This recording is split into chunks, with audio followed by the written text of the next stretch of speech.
The wildfires in California has destroyed tens of thousands of acres of land in Los Angeles County. It's Monday evening. I'm Janice Rebholz. But back here in the Midwest, it can be hard to imagine just how much land that really is. Madison Porter talked to local firefighters on how Central Illinois would withstand a disaster like this. Madison. Janice, just looking at how many acres the Palisades fire took out alone, the entire town of Normal, plus some, would be burned to the ground.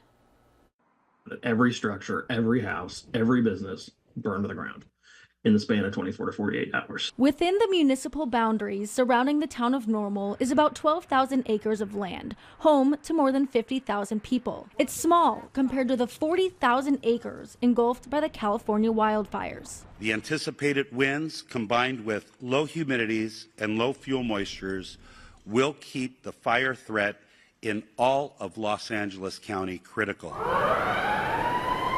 Normal's fire department has the common brush fire in the fall, and they've helped Bloomington put out a major fire downtown. But the Twin Cities, let alone the entire state, has never dealt with a fire of this size. If they did, Public Information Officer Matt Sweeney says the conditions of fighting that fire would be a lot different. The advantage that we have here as opposed to California is the terrain is very flat.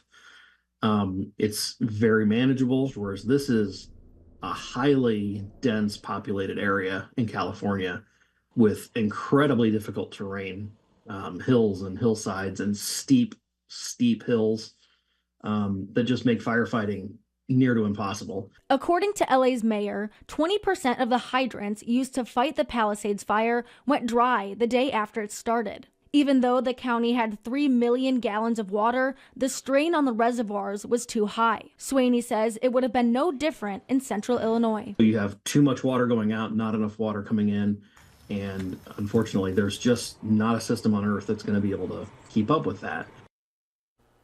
Our first alert weather team says the winds here in the Midwest don't often reach the hurricane force winds the West Coast is about to see again tomorrow and Wednesday, called Santa Ana winds, which can push the spread of those fires beyond control. Janice.